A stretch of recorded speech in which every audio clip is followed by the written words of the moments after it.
Welcome to the Moxie OT podcast, where we invite occupational therapy practitioners, consumers, and friends of OT to talk about evidence-based practice. Today we'll be talking to Matt Klinger, occupational therapist and safe patient handling expert from UI Health. While we don't always think about safe patient handling when it comes to OT, Matt explains what unique contributions OT can bring to this position and how he interlaces OT theory, best practice, and evidence to provide excellent services for his clients. Let's meet Matt.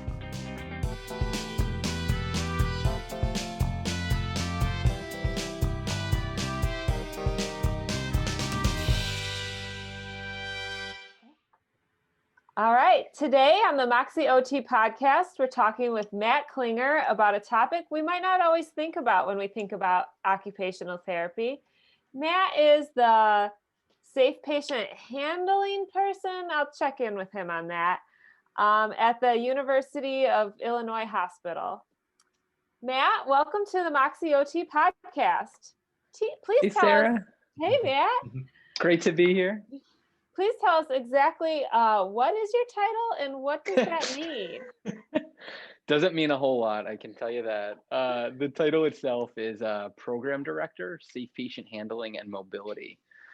So anybody that touches a patient, that's patient handling, right? So whether you're a doctor, a nurse, an occupational, physical, or a speech therapist, maybe a radiographer, a stenographer, if you maybe boost a patient in bed, or think maybe from more of like an OT lens, turn a patient in bed, get them from supine to seated, seated to standing, standing to walking, maybe helping them onto a commode, maybe pushing them in a wheelchair or pushing them in a hospital bed. That's all patient handling, right? Anytime you get injured handling a patient, that's a patient handling injury. So in this role, my patients are my direct peers or my coworkers. And then of course, by proxy, all the patients that they work with as well. Okay, so that's very different. And one thing that I forgot to tell our listeners is that by background, you're an occupational therapist. So Yeah. can you tell us how you got involved in this role? Yeah, so I've been in OT for going on 9 years now. My background is mostly acute care and acute rehab. And of course, I'm all about that low vision life. So also seeing some clients in the outpatient setting, specifically for low vision needs. The last couple of years, I've been in the safe patient handling role. When I was in acute care and my full-time role at UI Health, the safe patient handling coordinator, brand new role, started in about 2016. And partnered with a lot of different departments in the hospital. So kind of big takeaway with that role is decreasing employee injuries, specifically, of course, to patient handling if you're touching a patient in any capacity. So at that time, the individual that was coordinating that program had reached out to therapy services in particular.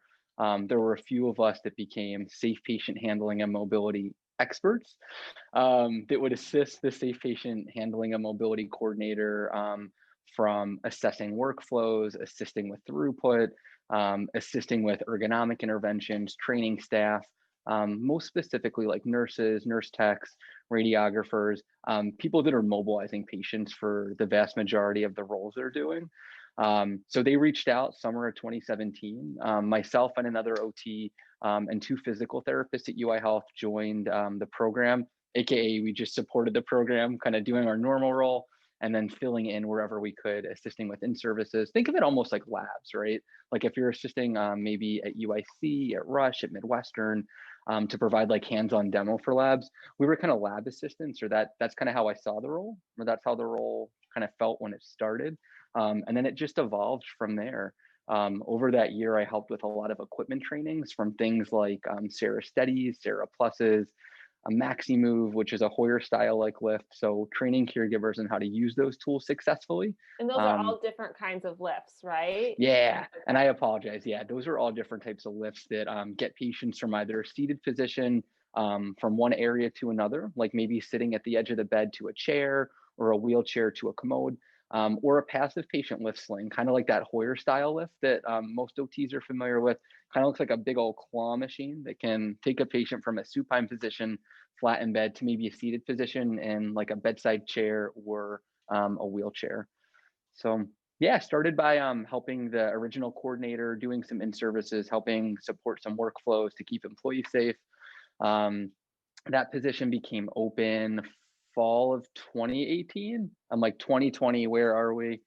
What day is it? What time is it? Where are we? Um, so I applied in the fall of 2018, and then I started the role as a coordinator in January of 2019, and then I've been directing the program since last December. Actually, a year tomorrow. Happy anniversary to me! Congratulations. Yeah, So, for no our worries. listeners, it's December of 2020. I don't know when this podcast is going to be released. So, Yeah. so you've been in this role for about a year now. Um, but tell us a little bit about why or how is this role appropriate for an occupational therapist? Yeah, so thinking, of course, evidence-based practice, OTPF 4 2020, here we are. The different roles and the settings that OTs can work in, right? So thinking of things like occupations, context, performance patterns, performance skills, client factors, taking it all back to the OTPF. Our role is really supporting engagement in occupations, right? Whatever that looks like.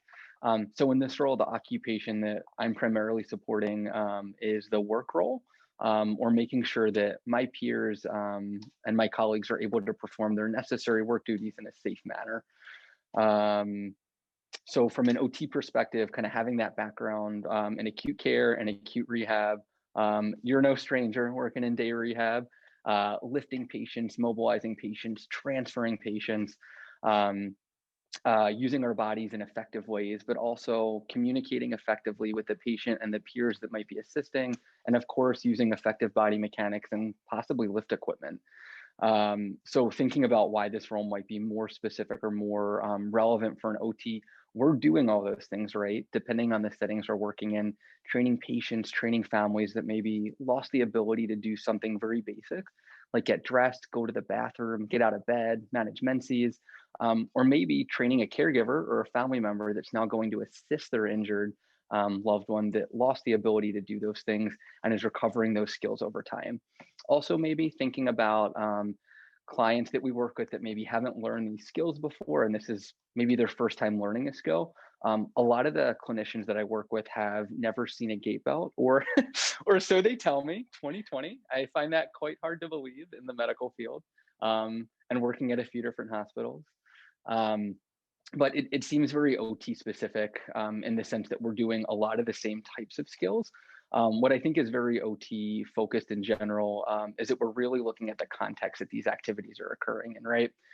So thinking about like person, environment, occupation, really trying to maximize that occupational performance. When we're doing different types of educational in services, we're really working to see what does this caregiver need to be able to do. What are maybe some of the challenges? Is it their own body habitus? Is it the physical environment that these transfers or these patient handling activities are occurring? Are there barriers in their work environment, like large thresholds on the floor, or like uneven surfaces that make transporting a patient really difficult, or ambulating with a patient really difficult? Thinking maybe if a patient, like an actual patient, not a caregiver patient, possibly needs physical assistance, it might be two or three people assisting that patient to stand. One of those caregivers might be doing a wheelchair follow. Somebody else might be holding an IV while two or three other clinicians are assisting somebody that needs a whole lot of help. So I think what is really nice about this role, or what I've really enjoyed about it, is that there's such an OT lens that these things can be viewed through, or maybe my own personal bias as I'm viewing it through an OT lens. So it's really, for me, less about what is somebody's deficit or a caregiver's deficit, and providing this level of assistance to a patient or doing these activities safely. It's more so kind of assessing the whole scenario and really pulling that caregiver into the mix. Great, you're scheduled to come to this in service that you're mandated to perform, but what are some of the challenges for the unit that you're going to be at? Oh, we work in neurology, neurosurgery. The vast majority of your patients maybe have unilateral weakness, hemiplegia, quadriplegia, paraplegia. How do you mobilize somebody that's maybe 6'2", 300 pounds, total assist, and you're a caregiver that's 5'2", and the expectation is get this person up minimum 3 times a day? What do you do? So a lot of it involves action planning and involves really working with clinicians, departments, units, clinics very specifically to see what those needs are. Thinking maybe from like a program eval perspective, lots of needs assessments, lots of evaluation for interventions that have been created, what's been efficacious, looking at the evidence based on staff feedback, what is not so effective, what can we do differently to keep y'all safe in the future. That's a lot. Yeah, have fun editing. um, so, but some of the important key takeaways that I think I Mhm. heard was that OTs, first of all, we spend a lot of time really learning how to educate our clients and thinking about what's the best way to communicate with our client. And often your client is a nurse or a CNA or somebody else in the hospital, and maybe it might be another OT or a physical therapist who considers themselves the expert in transfers. And so you're having to come in and train on a new piece of equipment or talk about hospital policy and how are we going to handle these situations. So I think that having those communication skills is really so vital and important. And then you also talked about context, and that's a tool that OTs really bring to other roles and jobs that other professions just don't have the same training in that we have. We have so many different theories and models that examine context, and we spend 2 to 3 years in school, like literally just looking at context, and other professions don't have that experience. So when we might be thinking about like, okay, who's going to manage that line? Don't forget about the threshold on the floor, when other professions might be really just looking at the biomechanics of the situation. So I think that OT really does bring a special lens to this role. So I, there's a few OTs in this role here in the city of Chicago, and I think it's really exciting. Um, So, my next question on paper is, what are the aspects of this role that OT approaches differently? And we've sort of touched on some of those, but I know you have maybe some specific examples or stories that you might want to share with us about how OTs approached safe patient handling a little different than another professional might. Yeah, I think you summed that up really, really nicely, Sarah. I think how I tend to think about this role, or maybe how an OT approaches it differently, is really just taking it back to a profile, like the occupational profile. Keep it simple. Easier said than done, coming from my end. But the easier, the better, right?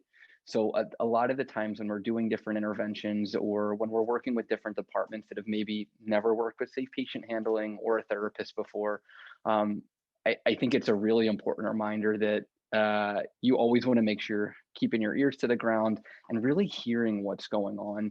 Kind of like when a patient might tell us, I'm not getting out of bed. I'm not doing it. You can't make me. I'm not putting on my pants today.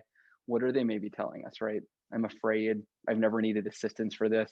I'm embarrassed. I'm in a whole lot of pain.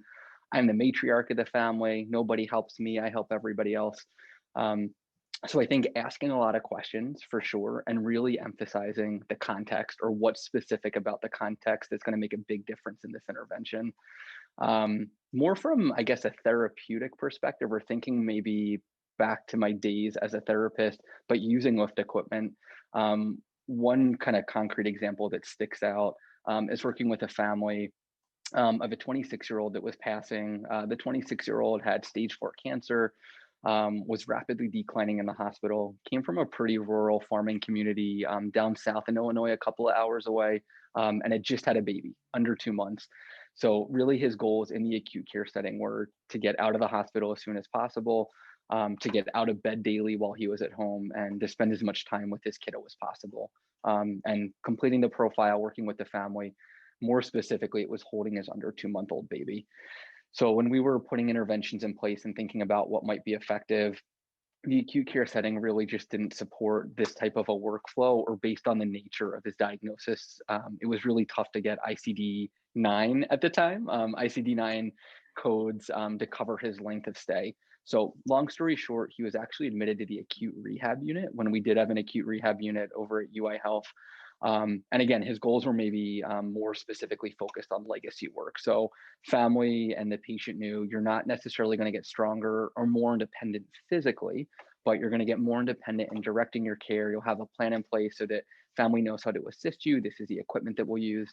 So long story long, the whole intervention was we're going to teach family how to effectively mobilize you out of bed based specifically on what you would like to accomplish and thinking about the context here and the context at home.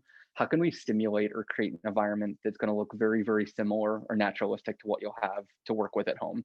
So once everything was boiled down, it was basically his mom was his full-time caregiver, or was going to be. She was about 5 foot tall, 85 pounds, 90 pounds, soaking wet, teeny tiny lady, itsy bitsy. So there was a lot of rigmarole getting this patient down to rehab for a lot of reasons, especially with insurance. He was public aid at the time. And so there were a lot of extra barriers associated with that. Our physicians were fantastic. Our team was fantastic. Everybody wanted him to come as soon as possible because he was truly actively passing. So long story longer, by the time this patient got to rehab, the doctors estimated he had a couple weeks left, if not significantly shorter. And our big intervention was to use the Maxi Move, which is the Hoyer style like lift that UI Health uses. As soon as the patient's mom saw this, which she had seen it several times, I had educated her in the acute care setting several times with this. She went bonkers. Not my son, not my kiddo, absolutely not. And of course, the medical team is losing their minds. They're like, we're already losing money. He's got to go. We have extra patients that need to come in. Like, you got to get him out of here. And I'm like, this 26-year-old is actively passing. Like, let's be empathetic. Of course, the OT that doesn't have to deal with like billing or reimbursement. I'm like, this is a person. He's a good person. So ultimately, it took a lot of listening and a lot of coaxing. And why was mom so opposed to this, right? She was afraid. Her oldest child was passing away. Her oldest child, who was basically the breadwinner of the family, couldn't support the family, couldn't physically assist the family anymore. He wasn't married. And so mom was now going to be the grandma slash mom of this under 2 month old without her oldest child. So lots to digest, lots of uncomfortable things going on, right? And so ultimately, mom felt comfortable enough to share that she didn't feel comfortable using this device specifically because she had a family member in a nursing home, her mother, who had passed away decades ago, late 70s, early 80s, but used the old Steyr Hoyer lift. So for our listeners that maybe haven't seen the old Steyr Hoyer lift, or there's no visual here, it looks like a torture device, right? Quite archaic in nature. There's a literal crank. There's chains that you're moving this device upward in space. If you're thinking of maybe a child swing in a playground, the actual harness goes side to side. There's nothing controlling it or keeping it stationary. And so what had happened was her mother was in a nursing facility, had fallen out of one of these devices, one of the old Steyr or the old Hoyer style like lifts, dislocated a bone, specifically her shoulder, and became septic and passed. So I'm sure there were many, many other factors involved, but this mom was like, hell no, not my son, not today. So ultimately, it took us getting in the equipment, trialing the equipment. I got in the Hoyer style like lift several times to basically show her, no, this maybe isn't particularly comfortable. It's not painful. And this is going to be the safest way to get your son in and out of bed daily to kind of maintain his legacy and do the work that he would like to do. And also to keep your physical body safe as well. And him, he was total care dependent. On a really good rehab shift, he was maybe participating like 10, 15%. He wasn't able to physically assist. And so us getting in the Hoyer style lift eventually, in the mother's words, broke the spell. So I actually have told this story a few times when I educate staff. Lots of evolving in services at UI Health, and educational in services that we developed. But one of them that is pretty consistent, that's biweekly, is new employee orientation, which is tomorrow. Very excited. I get to wear scrubs, get to wear my pajamas to work. But essentially, I kind of use this story and similar stories as a backbone to really show staff. I know it maybe isn't comfortable to ask for assistance using this device, or it might feel crummy if you're educated today and you don't remember these skills in 6 weeks or 6 months. But there's so many subtleties with using the equipment and how we educate our patients on why it's important and what the relevance is and how are we selling this. Oh, it's a tool to keep you safe and myself safe. And this is really the best way we have to get you out of bed daily. So kind of flipping the script slightly, kind of using that story and some of the context there to really provide a different context for clinicians. This is why we're doing these things, and this is why it's important to be familiar with this equipment. If nothing else, if you don't care about the patients, if you're not interested in mobility, it's a way to keep you safe.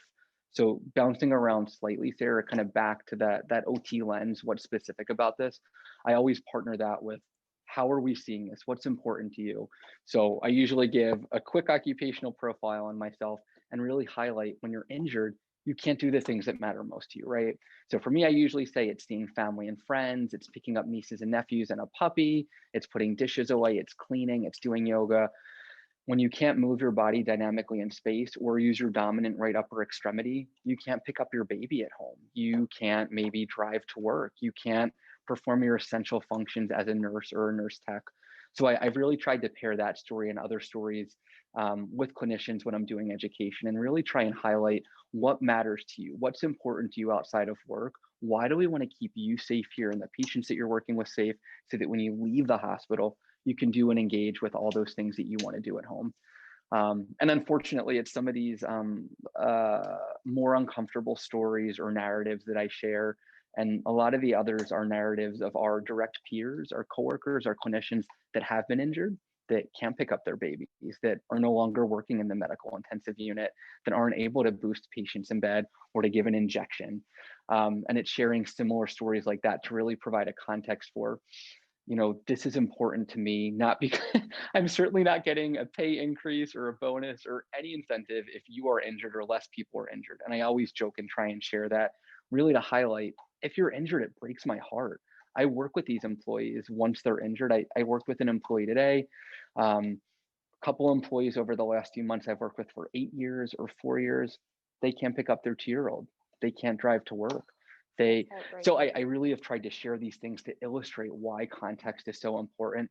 Who cares about the lift equipment? Who cares about mobility? Well, when you do something quickly or in haste and you get injured doing it, I get it. We're all moving quickly. We all have caseloads. We all have competing priorities. We all have multiple patients we're juggling. But it's that one false move or that one error in judgment that could result in a permanent disability. Thank you so much for those great insights into why OT is such a perfect person for this role. I think that story about that gentleman, while it's heartbreaking that he was passing away, it's so interesting how just using a lift can help somebody participate in such a important occupation of um, fatherhood. Um, and really, that's a story of buy-in times two, right? Getting the mother's buy-in and really putting yourself out there by being willing to get into the lift yourself. And then using your experience as an occupational therapist to then get buy-in by your employees or your new patients who happen to be employees of the hospital. And I just think you're such a creative thinker by using your occupational profile and really tapping into what's important to people. And again, I think that's the beauty of OT and the client centeredness. So kudos to you. I think you're doing really exciting work. Thank you Speaking so of much. which, here at the Moxie OT podcast, we're all about the evidence, and your evidence just won an award. You got first place at the UI Health Quality and Safety Fair for your poster. So do you want to tell us a little bit about some of the outcomes that you've tracked and some of the great achievements that you've made? Yeah, team humble over here. How much time do you have? Yeah, really, I should start by saying truly the outcomes and the work are a direct reflection of mostly caregivers that are providing direct patient care, especially in the backdrop of all things COVID, with evolving patient workflows and decreased staffing models and the uncertainty of all of it. Really the gains that our program has made. I probably should have highlighted earlier, it's completely employee driven. So all the interventions that we have, all the equipment that we have and have purchased, all the resources that we've developed have all been in direct collaboration with these clinicians and with leaders that supervise these clinicians. So very, very excited to even be nominated, let alone to tie for a first place win. Pretty exciting stuff. But yeah, we with the poster really just tried to show overall decreases in employee injuries. We look at the fiscal calendar year, so a lot of new data and statistical analyses, and all number everything for me in this role, which has been pretty exciting. Typically not like a tech person or a numbers person, so learning lots along the way, which has truly been pretty exciting. Um, but when we think about the fiscal year, it starts July 1 through June 30th, rather than the calendar year, right? That starts in January. So thinking back to FY18 and FY19, um, or excuse me, FY18 and FY19, got it. We were able to show two pretty big decreases overall. So we track injuries using a few different metrics. Specifically related to patient handling. So counts of worker injuries that are due to work accidents or injuries, specifically patient handling. And we look at these by department and by job class. A few additional metrics that we use to kind of calculate or do a deeper dive, thinking of like root cause analyses, who's getting injured, why, what time of day, are there any patterns? We look at the counts of worker injuries also by incident date, by incident time, the location of the incident, and the work activity description. So within patient handling, think of it like a big umbrella, and there's a few different spokes under that umbrella that correlate to the different injuries. So patient handling injuries overall, they could be related to repositioning a patient, maybe pushing or pulling a patient. It might be a transfer. It could be a fall-related injury, a self-care related injury. So there's a few different categories that we look at. But big takeaway, numbers are exciting, right? We've we've shown for FY19 or FY18 and 19 two pretty big decreases, and I am so sorry. I'm flipping between these numbers. It's FY19 and FY20. So our first big decrease was an 8.1% decrease in 1 year, followed by a 15% decrease, which was the biggest decrease. Whoa. Right, double digits here. So true, that was like the biggest that we've seen, or was it? One of the categories that we have is repositioning injuries. So looking again, OT Moxie loves that evidence-based practice life. Um, at UI Health and nationally, top two patient handling injuries. The first one is repositioning or boosting. The second one is a transfer. So repositioning could be something like maybe if a patient's supine in bed and they're off kilter, they're off to one side, positioning them back in the center. It could be maybe the patient migrated downward, slid down in bed, and then you're boosting them back up toward the head of the bed. That would be a reposition or a boost. So that's the number one injury. And then the second one is transfer, transfer related injuries, which is a much broader category and can include things like a lateral transfer. So from one bed surface to another, right? So maybe the patient's bed to a cardiac chair to an OR table to a transport cart, or any other type of transfer. So going maybe from supine to sitting, sitting to standing, standing to a commode, walking to a commode. And our top two injured staff nationally and at UI Health are nurses, followed by nurse technicians. So all that being said, our biggest injury reduction to date was a decrease in repositioning injuries over the last year, which was a 44% decrease. That's amazing. Congratulations. Yeah, thank you. And truly, again, all the clinicians' hard work.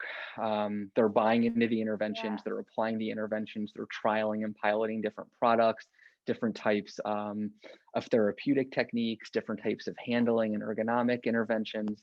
One of our big things was a repositioning tool with the the acronym is MATS, Mobile Air Transfer System. MATS is the big joke at UI Health. I can hear our producer laughing on the other side. It's hilarious. Perfect. I just won the podcast. But yeah, that tool and a couple other interventions paired with it. But even getting that tool took a few years, took lots and lots of data collection, lots and lots of feedback from staff members. It's 2016. It's 2018. It's 2019. Why don't we have a device like this that helps to decrease those injuries or helps to support staff? Of course, looking at best practice in SPHM, it's not just a tool that's going to make a difference, right? It's typically some combination of effective tools that you have at your disposal, like lift equipment, effective communication, which typically results in collaborating. So whether it's peer-to-peer from the same discipline or another discipline, maybe OT and speech, or maybe OT and PT, PT and a nurse tech and an OT. Um, and then of course, we've got communication and collaboration, equipment. Um, what is that last one? And then the evidence. What does the evidence show, right? So it's a combination of all. So yeah, using multimodal interventions and gaining a lot of staff buy-in over many, many months, we were able to decrease that injury as a team, which was huge. I think that collaboration piece is just so vital. It doesn't matter how many pieces of equipment that you purchase. You might work for the richest hospital on earth, which I know you happen to not work at, and have every piece of equipment at your fingertips. But if they're not utilized or not utilized properly, it doesn't matter. Or if you're purchasing the wrong pieces of equipment. So, um, I think your ability to really create that collaboration between your leadership and between the folks that are actually working the floors and working with these patients every day is just truly impressive. And I know you've shared with me in the past some examples of how you've gotten that buy-in with folks. And I don't know if you have any examples that you want to share with our um, listeners today. Some of the ways that I know you've shared a few examples already today, but if Yeah, you have feel any free to other, cut me off at any point. I'm talking at you. I Um, love it. Re really just supporting staff in real time would definitely be the first, and I would say primary way to get that buy-in. So I've been at UI Health this whole time and have done some part-time PRN gigs elsewhere. But in this role for the last couple of years, of course, I'm not in scrubs for the majority of it. I'm in like a button down and slacks, which is a total bummer. But usually staff are like, "Oh, you're dressed up today, or you look nice." I'm like, "It's been over 2 years now. This this is what I wear now."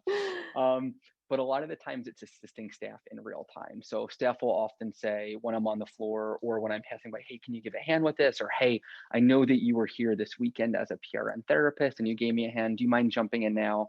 And I am more than happy to assist in whatever capacity I can. So whether it's helping somebody fit a sling very quickly for one of those passive patient lift slings like the Maxi Move or a Hoyer lift, whether it's showing some quick ergonomic techniques or ways that you can physically hold or position your body in space. If maybe the patient has a larger body habitus, a really tiny body habitus, and you're quite tall as a clinician, how do you maybe hold or support your body? And delivering, right? When staff ask for something, what I tend to push or what I tend to kind of message out to staff is it might take some time, whether it's we're at a state hospital. So I usually say days or weeks, but oftentimes it's months. If it's a specific equipment piece, whether it's something like a $2 gait belt or whether it's a Z slider that costs $4. Again, we try to work with lower no cost resources as much as possible. But whether it's like increasing staffing models, whatever the staff is asking for, I really try to deliver. And if I don't have the answer, I try and make it pretty clear. Just like when I still work, I was just at UI Health Sunday as a therapist, still working PRN. Same thing, right? If a family asks a question, you don't know an answer, or maybe a charge nurse, "Hey, is this patient being seen? What's the plan of care?" I don't have that answer. I do know who can find that answer. Or if you can give me about 2 to 5 minutes, I can jump on Epic. I can look up on this EMR kind of that information for you and show you where to find it. I've shown you this Carmen, Roger, Rodrigo about 17 times now, but I am more than happy to do it. So it's also a pretty fine line of balancing and setting up boundaries for I'm happy to support and assist as much as possible, but I also want to educate and give you those tools. So it's not just Matt's here, he's going to do this. It's, Yeah. hey, Matt's here to kind of help and support. So I think just really supporting staff in real time again, trying to deliver with what staff ask. And if I don't have that answer, definitely making sure I follow up, whether it's an email, in person. I try to be pretty present physically. So I'm actually in the COVID clinic full time, or that's my full time department, employee health or university health services. So I'm actually like a building and a half away or two buildings away. But I'm in the hospital, I'm rounding in the ICUs and on the med surg floors daily. So I really try and make it a point where, hey, I'm not going to be back on a computer for 4 more hours, but I have a post-it. I just put an alarm in my phone. I try to be as extra as possible so that staff know like this isn't just going into the wind, or you're not just kind of giving this gripe or asking for the support and it's not going to be addressed. I will get back to you likely within the next couple of hours, if not by the end of the day.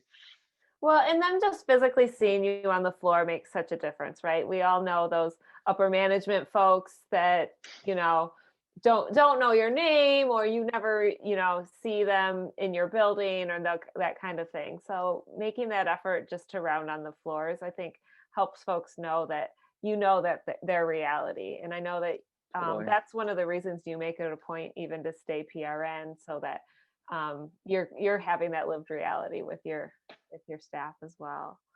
Yeah. Um, And usually even like today, "Have you been off? Were you on vacation?" I'm like, "No, I haven't been on vacation in months."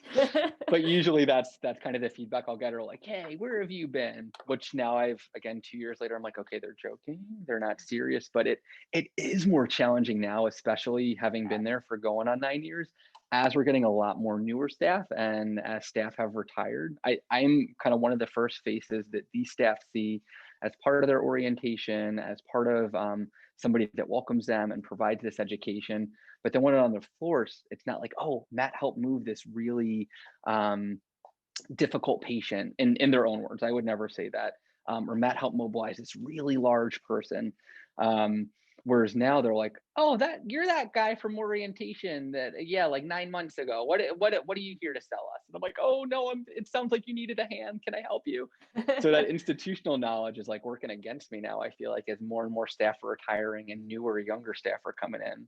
Those yeah. young bloods, they're not like, "Oh, that's Matt who's usually in the ICUs." They're like, "Oh, that's he's a leader. Get out of his way." It's a That's little bit why of a you put the double-edged scrubs sword. on, just so you look like one of them. Yeah, I'm like, "Here, I'm in my costume too." But yeah, totally a double-edged sword. Yeah, for sure. Well, Matt, at the Moxie OT podcast, we always want to make sure we provide an opportunity for our listeners to increase their Moxie. So, if an OT practitioner wants to know more about safe patient handling, or if any of our listeners need any other resources, do you have any direction you'd want to point them? Yeah, I'd say get involved with whatever facility you're at. If there's any type of support or different positions in place, whether it's a lift team. So not every facility has a safe patient handling and mobility program. There is legislature in place for certain states. Illinois is one of them. And if you hit certain criteria, you're by law required to have this type of a program. So prior to 2016, UI Health did not have one of these. So I'm definitely a yes person, learning to set up those boundaries more and more each day. But saying yes to kind of the role that was presented, or this opportunity kind of got my, I don't want to say foot in the door, but kind of opened up different doorways for, oh, this is a different career trajectory, or this is a different skill set that maybe is similar to OT but slightly different that I was just interested in. So other facilities that maybe don't have a safe patient handling and mobility program per se might have a lift team or a resource team or a support team. Lots of different names depending on where you might be. And these are typically clinicians that maybe think about like maybe responding to a code in an acute care setting, whether it's a code stroke or a code blue. Where if there's like a lifting emergency, or even if they're not rounding or being called for a specific emergency in real time, some of these departments or teams will meet on a monthly basis or every 3 or 4 months, of course, pre-COVID, to talk about ways that they can make the environment safer or the workplace safer. So most facilities have like an environment of care team or safety ambassadors or safety directors. So I would recommend kind of sleuthing on your either team or hospital or workplace's website, or ask supervisors to see what types of opportunities there are. Again, specifically for if you're interested in lifting support or interested in developing resources to keep yourself or peer safe. Kind of the whole backdrop of this program or this role is decreasing employee injuries, and specifically employee injuries related to patient handling. So again, I'd say get creative if you're in a facility that doesn't have a specific patient handling program. There's also a journal. There's the Journal of Safe, American Journal of Safe Patient Handling. If staff or anybody is interested in learning more or checking out some of the evidence-based practice. And then different types of either programs or organizations like OSHA that maybe have more information specific to work hazards or ways to reduce workplace hazards might be a really good place to start. Again, especially if you're a clinician or somebody that maybe splits between academia and clinical work and want to do a little bit more either from an administrative or policy standpoint, or want to do more hands-on style interventions. It's really just about kind of what specifically you're looking for, what's around in the workplaces that y'all are at. And if it's not there, what's around in the community in different types of roles in other hospitals and clinics, and outpatient settings. The need is definitely there. Those are such great ideas, and we'll provide links to those resources on our website. So thank you so much. It's been a pleasure speaking with you today. Yeah, such a pleasure to be here. I'm sorry, I feel like I'm like talking at you. You're great. This was so exciting. But before you leave, for our video watchers, we do need a shot of your rescue dog, Sterling. Yes. And what listeners probably don't know is I tricked this little sucker with a bone right beforehand. Hi, buddy. Hi, Sterling. I know you have your Sterling. AirPods in, so he can't hear me. Hey, buddy. Oh, he's so cute. What's going on, dude? Sterling's been to my backyard a couple times, and Come here. he's a lover. Yeah, he's a total sweetie. I definitely. Oh, sorry, you're getting a total toe shot. Enjoy. Yeah, he's a total love bug. I definitely hit the lottery with him for sure. He's so great. Well, thank you, Matt, so much, and until next time. Yeah, stay safe. So good to see you, Sarah. You too. Bye-bye. Thanks for joining us for this very interesting conversation with Matt Klinger on safe patient handling. Matt was kind enough to share with us his first place evidence-based poster from the UI Health Fair. One important tool for all OT practitioners and consumers is to know your rights and responsibilities. As Matt mentioned, here in the state of Illinois, the Hospital Licensing Act includes a safe patient handling policy. OSHA has many great resources regarding safe patient handling on their website.